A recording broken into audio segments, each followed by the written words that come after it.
Hey, come here. Hey, man, you almost missed. I got your seat right next to me. Hey, be careful with that popcorn.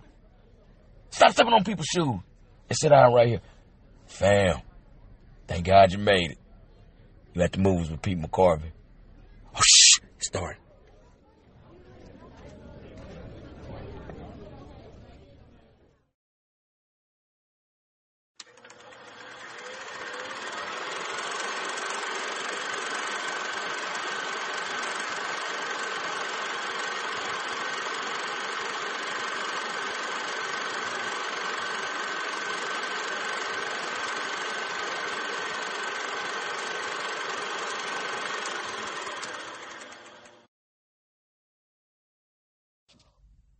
What's good, everybody? It's your country cousin, Pete McCorvey, a.k.a. Petey Mac, and welcome back to the movies with your boy once again. Hey, man, it's officially summer, man. I mean, look, I know the summer solace doesn't come to the 21st of this month, which is 9 days away, and that's when official be summertime. But look, I'm going to tell y'all what makes it summertime. When that boy Larry June drops some music, that lets you know it's summer. And that also lets you know when this tape's on the way. I know this is movies, but I just got to get that out there. Larry June just dropped a new joint, The Machinist.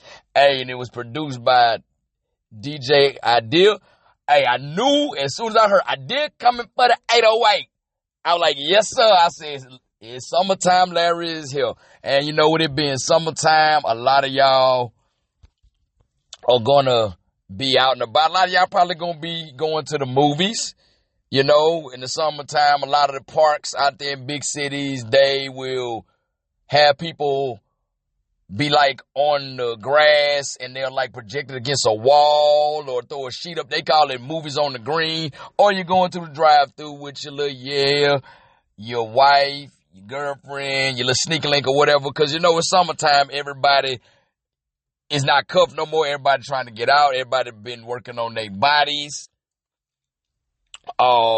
Winter and fall, you know, guys taking their shirts off, ladies, you know, they trying to show off them cheeks and the thongs and everything, trying to show off their stomachs, their abs and everything. So everybody finna just be out here getting it in. And you know, when you're out here getting it in, man, hey, don't get caught up in a situation that you ain't got no business being into. And I'm going to talk about that because the movie I'm going to talk about today kind of deals with that.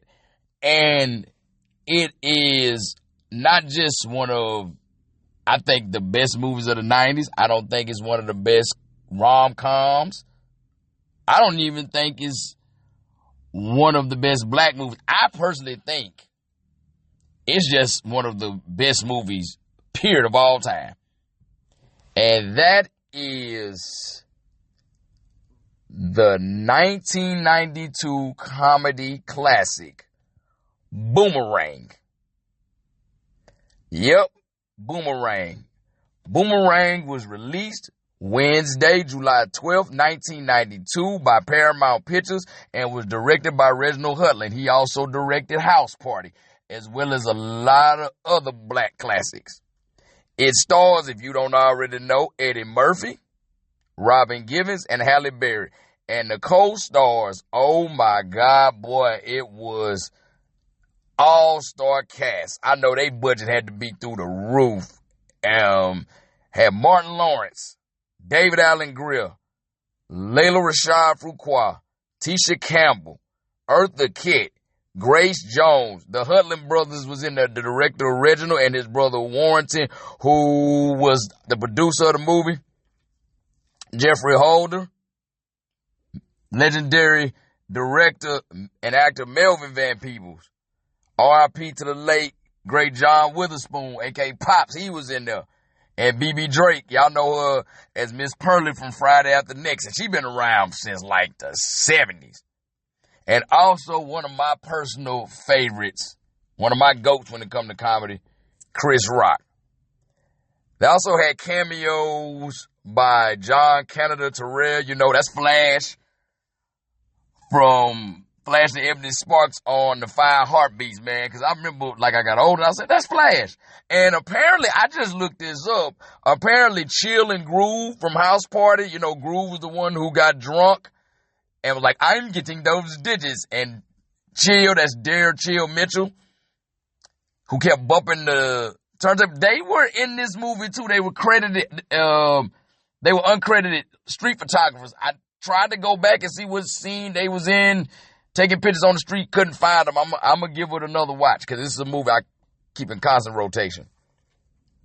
The movie was made on, at the time, one of the highest budgeted movies for all black cast at $42 million. During its theatrical run, it went on to make a whopping $131 million. That's over 3 times its budget. Opening weekend, it did like over 13 million. And it was ranked number 3. Now, my first time watching this movie, my first time seeing it, it had to be like late 1992 or 1993, early 1993. It was like a bootleg recording of HBO. I remember that because I remember at the beginning of it, Baby's Kids was like kind of sliced into it a little bit. You know how like you'll record something and you'll see something over for like the snow and fizzle, all the shit out, then it pops up with the new movie. Yeah, it was out there. Now, I'm going to go ahead and say this. I had no business watching this movie at 3 or 4 years old. But that's a lot of movies. From that time, I had no business. I had no business watching this. Had no business watching New Jack City. Had no business watching Boys in the Hood, Lean on Me. Pretty much South Central. Pretty much a lot of movies that are classics. I watched them when they're out, and I had no business watching. Probably explain why I'm so jacked up right now. Now, while this movie was a box office smash, y'all, the critics did not think too highly of it. You know, they was Rotten Tomatoes before Rotten Tomatoes was doing it. The general consensus was that it was not a realistic representation of black working class people and how they love. And that's not just an ignorant take. It's just straight up fucking wrong. Because we see, like, we've had plenty of black-owned businesses and black-operated businesses way before this movie came out that were thriving. So, just basically, they was like, we're not used to seeing this, so since we're not used to seeing it, we gonna shit on it. Now, the synopsis of this movie. Marcus Graham, played by Eddie Murphy, is a top executive at a very successful New York City marketing firm. He is also a serial womanizer, viewing them as mere conquest and nothing more. He finally meets his match when he meets marketing executive Jacqueline Boyer, played by Robin Givens, who not only steals his job, but steals his heart. Once Marcus falls head over heels for her, she basically treats him like he's treated every woman he's been involved with. To make matters worse, Marcus develops feelings for artist Angela Lewis, played by Halle Berry, who was involved with his friend, the not-so-smooth Gerard, played by David Allen Greer. Seeing Marcus back to his usual confident self after going through a funk, Jacqueline wants him back. Now, who will Marcus choose when it comes to his heart? Will he choose Jacqueline or will he choose Angela? I'm going to give you straight to it like this. Like, this is me being non-biased. I think the movie was very well written. It gave America a look into black educated professionals and showed how they navigated friendship, love, and the professional world. Nobody was a walking stereotype and nobody was whitewashed. All the characters seemed dynamic, even the ones who didn't have much screen time. They also added the right amount of professional settings to give it a balance. So I'm going to be honest with y'all. I thought this is one of the rare cases. I thought this was a perfect movie, top to bottom. So I give it a 10 out of 10. I give it a 10 out of 10. Now I'm finna give y'all my personal opinion on this movie. This movie is one of them ones. This is one of my favorite movies. I can watch this movie 2-3 times a year straight like that. I don't want to be distracted. I'm chilling like I ain't never seen it a day in my life. It's definitely my favorite Eddie Murphy movie of all time. And I'm going to tell y'all why. And it's nothing against Beverly Hills Cop, because that one made him a star. And I'm going to admit to you, Coming to America is the funniest of all of them. I'm still laughing every time I see Harlem Nights. And I saw Life twice in the theater, and I was damn near dying both times I saw it. And I can quote that top to bottom. But I'm going to tell you why Boomerang is my favorite Eddie movie, because it's the first Eddie Murphy movie that was made in my lifetime. Yeah, Harlem Nights came out in 1989, but it was most likely filmed in 88 or 87. This one was filmed and hit theaters after I was born. Like, this is the first thing. This is what I knew.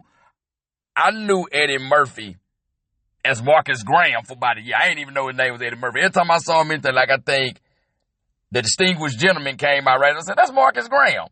Then when I saw him in Beverly Hills Cop 3, I'm like, Marcus Graham? Like, what is... And finally my dad or my mom was like, baby, his name is Eddie Murphy. Matter of fact, no, it was my sister, because she had rented Coming to America. I'm like, that's Marcus Graham. I said, no, Pete, his name is Eddie Murphy. So, yeah. That's definitely why I love this movie. And I'll never forget, I'm going to tell y'all what my mama said about Eddie Murphy. When it came to the movie, my mama said, they actually made Eddie Murphy look like a man you'd want to sleep. And said, they made him look pretty. I was like, what? Said, they actually make Eddie Murphy look pretty. And I see what she's talking about. Hey, no diddy. You go look at all the movies, like go look at Beverly Hills Cop, Golden Child, 48 Hours, Coming to America. He just looked like your average dude. Hey, in this one, they had Eddie Murphy looking like on some player shit. Like, he was looking like on some Billy D. Williams cool type shit. So I see where she coming from. I also love that they showed that black people, we can be our black, authentic selves and still be educated and successful. You know what I'm saying? Nobody was a walking stereotype, like I said before. And nobody was whitewashed. Because usually when you see them movies, like if y'all remember Mo Money with Harry Lennox, y'all know him as Dresser from the Five Heartbeats, the guy that Stacey Dash was dating. They had him so whitewashed and stuck up and all that, and prim and proper. Basically, you ain't got to be like Carlton Banks. You can be like Will. Be cool and have flavor like Will, but you can still have the intelligence of Carlton Banks while you do it. And I'm going to just say it straight like this. One of the reasons I love this movie is that soundtrack. This is without a shadow of a doubt. When we talking about black 90s movies and their soundtracks, this is definitely in, like, if not the top 3, the top 5. I'm going to say for black 90s music, if we're talking about soundtracks, I'm going to say it goes Above the Rim, this, and I'm going to say maybe Men's Society. Or Boys of the either or for one of them. Those are, to me, the top 3 soundtrack. Cause this one had like just R&B. This was great R&B. R&B, New Jack Swing, Grace Jones. I actually bought this soundtrack when I first got stationed in San Diego in 2014. I was in a vintage record store, and I saw it on CD. And I said, hey, I'm gonna get this. And boy, I was blown away. Y'all gotta remember I was 3 or 4 when the movie came out, so I couldn't really get a hold of no soundtrack. I just had to hear either what was on the radio or what my brothers and them were playing, and neither my brother Brian or Tony, who was staying in the house for a little bit during this time, they was on that hip hop. So, I'm hearing Snoop Dogg and Dogg, I'm hearing Ghetto Boys. You ain't finna hear this. But it had Grace Jones with 7 Day Weekend, which I'm glad I found out that was part of the soundtrack, because growing up watching that movie, they played her instrumental in the beginning when we first see Marcus walking in to the, Marcus Graham walking into the office. And as a little boy, every time I heard that dump, dump, dump, I used to always get up and get dancing. I'd be like, man, I got to get that song. So when I got the soundtrack and I heard it, I'm like, oh shit, this is an actual song. PM Dawn's Die Without You. Oh my God. I know so many men probably put that on the quiet storm, telling their girls they were sorry and all that. And that song a vibe, man. Babyface and Tony Braxton's Give You My Heart. Hey, this was how we got exposed. This was Tony Braxton's breakout song. Aaron Hall and Charlie Wilson's Everything's Gonna Be Alright. Babyface, Aaron Hall, Bobby Brown, TLC Reversal of the Dog. And last but certainly not least, it is definitely one of the songs that I feel propelled them to stardom. I mean, their first couple of songs, that put them in the game, but this one prepared them to stardom. And it was also the graduation song from everybody from like 1993, 94, and probably 95. End of the Road by Boyz II Men. And it was also the introduction to us hearing Michael talking at the end of the song. You know what I'm talking about? Girl, I know we've been going through some things. You know, when you hear that break and then you hear that whatever instrument hit, go boom, whatever, and then you hear girl, like, oh, here we go. He really finna. So I hate that man started having back problems and he couldn't travel with them because it wasn't a Boyz II Men song after this, unless you heard Michael talking at the end. And when we talk about singing, like Wanye and Nate, but not Wanye and Nate, it was Wanye and Sean.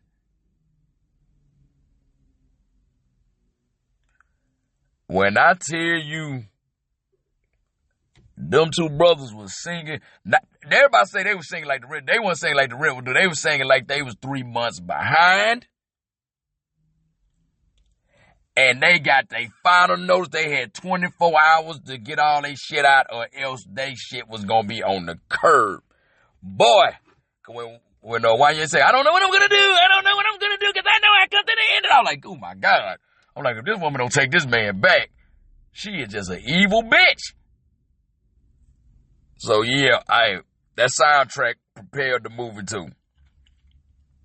And what I really love about this movie, it walks of those late 90s, early 2000s black movies about good-looking, successful professionals who still had their flavor about them, such as The Wood, The Best Man, The Brothers, Deliver Us from Evil, and Two Can Play That Game, Could Run. And when it comes to what the critics said about it being unbelievable because it's black people, Eddie Murphy, when he was on Jay Leno's late night show back in the day, he said it's an all-black cast, but it's not a black movie. And I got what he was saying. He's totally right. If you just close your eyes, you've never seen the movie, don't think about it. If you heard the synopsis of this movie, you can put anybody. There's nothing in there that says anything about it being strictly for black people. Because I'm going to break it down to you. It could be any race. I'm going to break down some of the main people in the race you can have. For instance, Marcus Graham, Richard Gere could have played him. Jacqueline could have been played by Brooke Shields. Angela, I had a rough time with this because I'm going to be honest with y'all. I didn't watch a lot of movies with white actresses back in the early 90s, so I really didn't know what actresses was considered sexist to white men back then. But I'm going to put this one in. Angela could have been Madonna. I know y'all like, she could have been Jack, but I don't see Brooke Shields being no Madonna. Martin Short, he could have been Tyler. That's who Martin Lawrence's character was. Steve Martin, he could have been Gerard. That was David Allen Grier's character. And Liz Taylor could have been Lady Eloise. Straight like that. Now we gonna get into my takes. And, my what the fuck moments of this. So first off, I'm gonna start off with the very big one. The biggest of them all. And I've been screaming this as I've watched this. Starting in college, I started to watch it. As a little boy, I was like, damn, that's wrong. He did them wrong. He didn't have to do that. Oh, he really love him. Then I got to junior. I started at high school. Like, well, man, wait. But then I got to college. I'm like, hold on now. Wait a minute. And ever since college and all the way up to now, I have this. The biggest takeaway. The villain wasn't the villain and the victim wasn't the victim. Yep. Jacqueline was not the villain. Angela was not the victim. Jacqueline told Marcus what it was straight up. Told him top to bottom. She was like, I don't date guys I work with. And when I seduce you, don't worry, Then after they do what they do when they went to New Orleans, she said, you're not getting serious. We ain't got to be in this relationship where we're together all the time and this, that, and the third. She was like, I had a good time. I have a good time with you. She said, I just think we need to take things slow. Told the man every step of the way. Told him she gonna know, said when next time they go see, she said, I don't know. I'm gonna be out of town. I'm very busy. I'll let you know. Told him every step of the way what it was. He did that to himself. He played himself. Marcus played himself 150%. Because the woman straight up kept it P with him. And Angela, if y'all go back and watch that movie, from the moment she meets Marcus at that gala where they introduced Lady Strange as the new face of Lady Eloise, I ain't gonna lie, back in the day, that scene used to scare the shit out of me. I used to run out the room when Strange came out with that whip and yelling in French. That used to scare the hell. I either ran out the room or I fast forwarded. But anyway, when Jacqueline and Angela walks right up on Marcus as he's with Tyler and Gerard, right at that beginning frame, pause it and look at Angela's face. She's looking dead at Marcus and the look in her eyes like, I got to have this man. Because here's the thing. A lot of them quirky, offbeat women, they want the cool guy too. They want the cool guy too. And I'm going to tell you, because you got to think about the role reversal. And we saw this all in 80s movies like Revenge of the Nerds, Lucas and all that. The nerdy dude wants the hot cheerleader and the popular girl, right? So why would you think the quirky girl don't want the fly dude?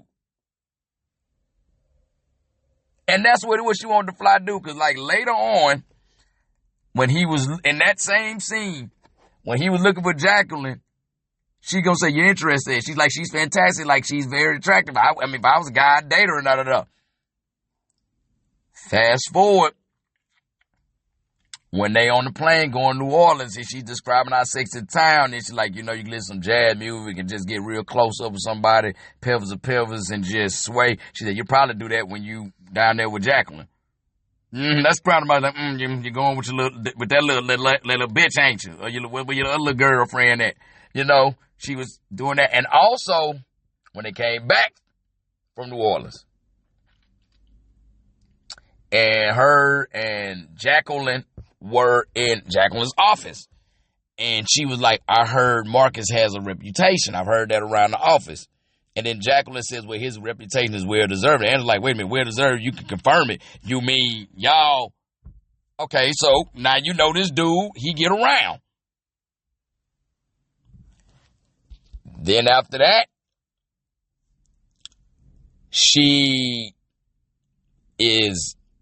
this is where I say she was dirty macking. Because you barely know this man. Why after he gets in trouble, or you coming by to get him out of his apartment, stop moping and take him around to be around your children and have him be around them for artistic stuff. You spend a lot of time, and then you remember the scene where they had Thanksgiving dinner. And she's already in there helping Marcus cook while Gerard is picking his parents up from the airport. Why in the hell are you at your quote-unquote dude you're dating's homeboy's house without him? You know what I'm saying? Then got the nerve to sit down on his couch. You mind if I take my shoes off?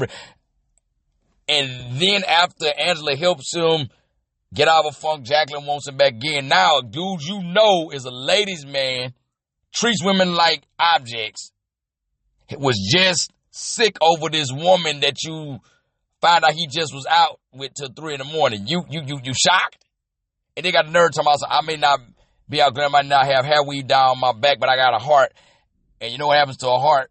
With people with a heart, it gets hurt when it gets broken when they're dealing with people like you. Bitch, please. Bitch, please. He didn't break your heart. You broke your heart. Because you was out there playing a long game. You was all up in there, and you dirty Mac. Charge it to the game. Hey, like Omar say on the wire, the game is the game. And I ain't got no sympathy for you. And then after all that shit he did, and you know all that, you still end up with him at the end? What in the Sandy on Grease, I'm going to change everything about myself type of bullshit is that? Like, Angela wasn't the victim and Jacqueline wasn't the villain. Now, I'm going to tell you also what this movie taught me. I got to remember before y'all get on my head. I was 3, going on 4, watching this movie. This movie actually taught me that the people in there aren't the actual characters they're portraying. And I'm going to tell y'all why. So, movie starts off, we got Eddie Murphy. First person he runs into is Boney T, played by Chris Rock. I searched out the movie like, Pookie? What's Pookie doing in here? Then he goes and see Gerard and Tyler. I guess Tyler's bugging Gerard in his office. I'm like, Martin? And Blaine? I think that was it. I can't remember if Blaine and Antoine Mary. Y'all remember men on films on Living Color. I'm like, what they doing in here? Then we saw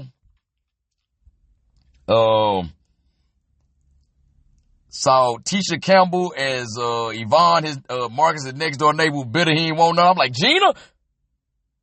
And I ain't gonna lie to y'all. From seeing Tisha Campbell as sweet as she was as Gina on Martin and seeing her doing all that cussing, I'm like, Gina cussing? Tore my little toddler heart up. I was like, whoa, this ain't what I'm watching. This ain't what I usually see on Martin. Then to see Pops in there later. You know, I know him but this is before the Wayans brothers. That's the MC from the 5 Heartbeats of the Talent Show.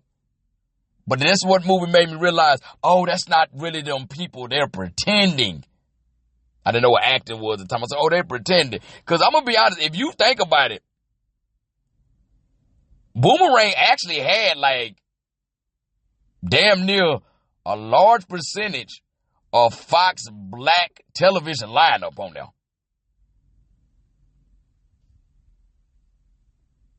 And there's something everybody, they tried to like millenniify this. It's not a word, I'm going to coin a term. A lot of people said Marcus would have been hit up. He would have got hit by the Me Too movement had that happened today. No, he wouldn't. Because this is the number one thing that people always say. What is the difference between flirting and harassment? Obviously, Marcus was him in that office. Every woman was, either when he come by and say good morning, they face light up, or they was quick to say good morning to him. All the women was eating out the palm of his hand at the beginning of the movie. So he had it like that. He was him. He was Timothy Hernandez. So he definitely, if you him, you never got to get hit up. Just like how these dudes be talking about y'all be asking for coffee dates and these women don't want, no, they don't want that from you, dog. Because if a woman wants you, she'll buy your ass coffee. She just want to be around you. Or she just love your vibe. And Marcus, be honest, what we saw, Marcus was vibe to them women. So he definitely would not have gotten hit by that. And now this next part, we're going to get grown. And this, I've seen this in a meme a couple years ago. It said, the panty scenes with Strange hit differently now that I'm a man than it did when I was a child. And I ain't gonna lie to y'all. As a child, I thought that panty scene, you know, when Strange takes the panties off and put it in the chemist's face and this is the essence of sex that I was telling you about. As a child, I thought that was nasty. And as an adult, I still think it's nasty. But I like it. And I felt, hey, look, as a little boy, I was like, why Nelson put her panties in his pocket like that? Hey, Nelson, at 37, I get it. I would have did the same thing. Cause, you know, I watched it as a little boy like, why Nelson got them panties in his pocket? Then I went back and watched it at 24. And I'm like, I feel you, Nelson. I feel you 110%. And like, hey, Nelson's face, still vagina. Marvelous. Hey, she made Nelson's day. Hey, Nelson was a vibe to me, man. I get it. And speaking of Nelson and Strange should have gave Nelson some of that thing, man, for real. Cause them two, they nasty matched each other. They were just nasty. They was nastier than a porta potty at a Mexican food festival in the middle of July. That's nasty as hell. And speaking of Strange, Marcus a better one than me. He is a better one than me. Had Strange asked me, like she did in that restaurant, so when are we gonna fuck? But I'd put her ass through the mattress that night. Get the mattress, I'd put her ass through that table right there. Especially when she lift up her legs and you gonna turn down a pussy like this. I'm like, I'd say, everybody turn your goddamn head, but I'd toe her ass up right there. Cause I love me an older woman. And then Great Jones look like she hurt you. You know, y'all watch Futurama, Death by Snoop Snoop. Strange look like she get Death by Snoop Snoop. And now that I'm old, I'm gonna keep it funky too. I took Lady Ellen weed down through there. I really would have. Hey, can we talk about it now that I'm gonna do? Hey, her butler was shit, man. You saw he looked over, started snickering, and then walked through the back door. He like, this nigga don't even know what's gonna happen. And as quiet as it's kept, like when Strange told Marcus, she said, Jacqueline said, you really good in bed. She said, you know how to move your ass. I'm going to keep it real with you. Now, Jacqueline was free advertising. She was putting Marcus in the game. She was telling everybody that old boy had that dumb D, the good D, a D of gold. You know, he got spelled sideways. I can't believe she's doing it. Man, shit. A hoe like me? Shoot. Man, I was like, Jackie said you good in bed. She wasn't lying. Or like Denzel said, when Traje said, she said, Jacqueline said you good in bed. Like Denzel told Russell Crowe on American Gangster. But the only way to find out is to find out. We'd been out of there right then. Check would have been paid. We'd been in the cab. And hey, like these little young Indian girls say, take me through that. Take me through there. And Gerard went out like a sucker. He really went out like a sucker. Like, if you saw the movie, saw that the date between him and Angela was just god-awful. It was god-awful. And to be honest with you, there's deleted scenes on YouTube that show more of that date with Angela. It was just cringe as hell. I had secondhand embarrassment. But for you to get mad about a chick you said was just friends with over your boy hitting it. Cause talking about she deserved better. Bro, you don't even know that broad like that. You don't know her, dog. You know homie your whole life. You don't know her. She want to be with him, charged to the game, homie. Like, that's the game. She don't deserve, bro, that's her choice. She knew what type of dude he was. You look like a chump. And I'm going to be honest with y'all. I'm more of like the vibe minus like his dressing per se, but I mean like probably the way it is. I'm gonna keep it funky. I ain't trying to put on no. I ain't nothing like Marcus. If we talking about the pendulum and I swing, I'd probably swing more towards the pendulum towards Gerard than I would towards Marcus. But Gerard went out like a sucker. Hey, charge to the game, homie. That ain't your girl. You can't be mad about something that ain't yours. And I've noticed this about too. I want y'all to go back and look at that movie. Notice how they made Gerard dress like a square ass white dude. He didn't have no essence, like he still had a brother's essence, you know. But they had him dressing like a square ass white dude. Go back and look at how he was dressing. They really did that. And speaking of that scene where Gerard gets mad right before that, hey, Tyler, you know, Martin Lawrence's character, his pool analogy about the game ain't over. He said, you know, the white ball knocks this ball, the yellow ball smacks the shit out of green ball and the purple ball, but the game ain't over until the white ball knocks the black ball completely off the table. And he said that's because the white man is scared of social potency of black balls. Basically mean they scared that our women want us. And then when I know that Marcus was fucking with him. He's like, see, because we all people, you know, the table is green. That's the earth, and the earth, people thought the earth was flat. I'm like, hey, that's a good analogy. That's a good analogy. It's spot on. It is spot on. And I'm going to be honest with y'all. I didn't realize what was going on with Marcus looking at old girl's feet when I first saw this movie. Because you got to remember, I had a bootleg copy of VHS, and it was early 90s. So it wasn't clear. So I didn't know what he was looking at. I'd say it wasn't until I got to be about in the 7th grade, and I saw it on DVD, and I was able to see it, and I saw her feet was jacked up, more corns than a field of maize that the Native Americans picked. I was like, oh my God in heaven, damn. Jesus Christ. Speaking of that girl, Christy, whose feet he saw, which was played by Layla Rashawn Fuqua. Y'all know her as Sunshine and Harlem Nights. I'm going to be honest with y'all. Her feet could have been jacked up like that. The way back then, she was one of them ones. Hey, I'd have been like, eh. And speaking of Christy, y'all, why my dumb ass did not know that Marcus really didn't have a dog? When he kept calling out Kirby, I really thought he had a dog. I didn't realize he was just saying that shit just to game Christy. He was trying to run his game on him. I think I got to like the 3rd or 4th grade. And I think I remember saying this after watching Boomerang. And I was like, we never did see Kirby. Whatever happened to Kirby?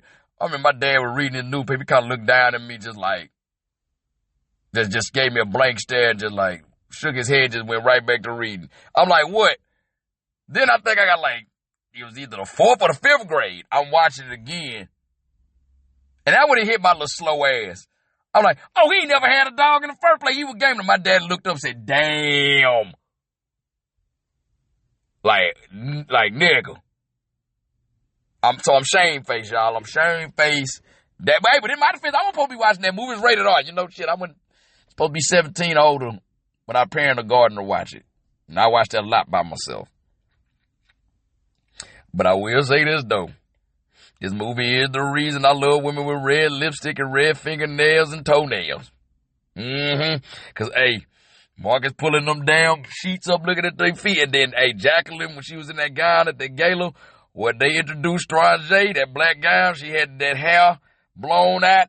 And them lips was red and juicy and all that. And them nails was red, too. The fingernails was red. Ooh, boy, my little 4-year-old heart couldn't take it. I couldn't take it. I ain't know what I said. I don't know what it is.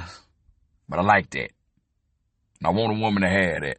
Because, back in the day, them old women say women wearing a red fingernail polish, that mean that woman's a Jezebel. Well, hoes need love too. Jesus had a hoe hanging with him. He had a prostitute hanging with Mary Magdalene. According to the Bible, Jesus loved the prostitute. Jesus say love everybody.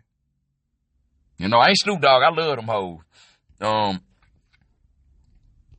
Now we going on to the trivia because I know my mom listening. She be like, boy, you better get your little blasphemous ass out of here. I'm not blaspheming, mama, so forgive me. So this is trivia I found out. So John Witherspoon part was added after filming was completed. He picked out his clothes and ad-libbed all. So, you know, so you got to coordinate. That's his shit. If y'all ever seen that coordinate, that ain't starting the movie he just ran with. That was what he was saying. He brought his own little flair to it. And it makes sense that he did ad-lib. Because I'm going to tell you a part where, you know, at that dinner, remember when he said, so Marcus, I heard some girl in the office got you pussy whipped. If you look at Martin almost choke up on his wine and almost spit it out. Now, for years, I'm like, damn, Martin a good actor, because that looked real. That wasn't real. Martin got choked up for real. I love when you see stuff in movies and you see it's authentic and it make the cut. That makes it so much better. Halle Berry was actually the only actress to audition for Angela. That's crazy. The studio was actually nervous about casting Robin Givens due to her image as being Mike Tyson's gold-digging manipulative ex-wife at the time. But Reginald Hudlin, the director, he said, that's perfect. He said because it made it more believable that Jacqueline would try to think she could control Marcus. Also, this ain't really a trivia. This is something I caught as a little boy. I told y'all I ain't had no business watching the movie, and this movie kind of turned me into a heathen. So, you know the sex scene where Marcus and Jacqueline hook up for the first time. So if you look closely, I know in the old cuts you look closely, you can see underneath, you can see her panties underneath the sheets. I watched it recently and they kind of cropped that out so you really can't see her panties no more. So you know she wasn't all the way nude. It ain't regular trip. I just had to put that in there. Yeah, I thought y'all need to know that. Also, I mentioned about how they had extras, deleted scenes that showed Gerard and Angela's date. Actually, there was more to the Thanksgiving scene, like right before Gerard arrived with his parents. So, Tyler, played by Martin Lawrence. Remember at the end where Gerard is leaving with his parents and Tyler turned to Mark and said, hey, I got to go. Remember the girl I met? You said, baby got her stitches out. When Tyler arrives, he explains how old girl got her stitches in the first place. Yep. Also, that slap where Angela slaps Marcus, that was real. Halle Berry slapped the shit out of him. So, you know, I'm starting to leave Eric Benet and David just a little bit more because, you know, that she did that shit. Boy, that looked like some shit out of a 1970s movie. You know, that was too fluent for her. Oh, man, before I get out, I'm going to give y'all my favorite quote. Y'all know I always got to ill my favorite quote. My favorite quote, and y'all know usually my favorite quotes be like obscure quotes, but this one has been even as a little boy, I always thought it was funny. So it's the scene right when Marcus first lays eyes on Christy, you know, Layla Rashad Fuqua. She's walking by, she got a dog. He runs out of the restaurant with Gerard, played by David Agri, and Tyler, played by Martin Lawrence. Now, one of these things is not my favorite quote, but it's the first time I ever heard this term used. When Gerard was telling Tyler, you need to learn to get into his feminine side, and you need more sense. Say, Tyler, I love you. And he looked and said, what? Nigga, please. That's the first time I ever heard nigga, please like that. But, I mean, that's not my favorite quote. My favorite quote come right after that. So, Marcus runs up to this couple in the park, look like a prim, proper black couple.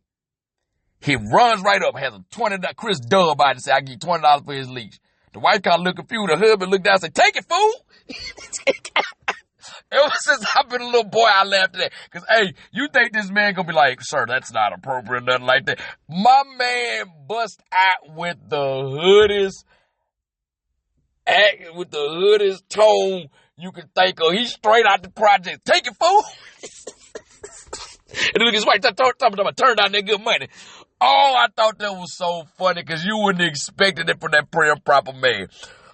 Oh my God, I have been laughing at that shit since 92 or 93, whenever I first saw it.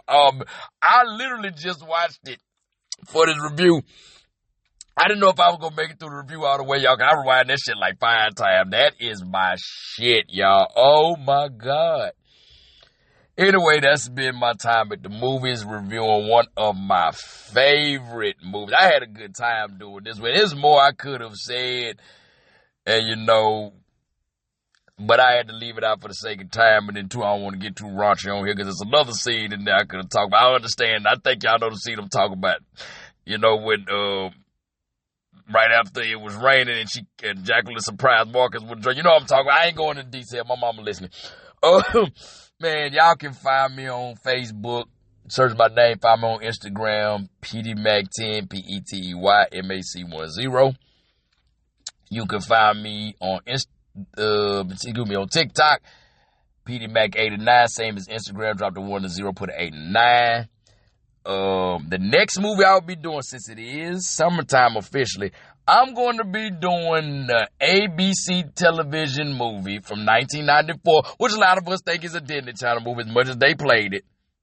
And we wonder why it's not on Disney Plus. I'm doing Summertime Switch in 2 weeks. So, yeah, y'all be ready for that. This is for my 90s babies right here. This last one was for people who were young and not like young adult, but this was strictly for my 90s babies, my people. My 90s baby, my 90s kid. This one for us next week, man. Not next week, excuse me. Next go round. So, until 2 weeks from now, when I do Summertime Switch, y'all be cool, stay calm, peace. See you at the movies.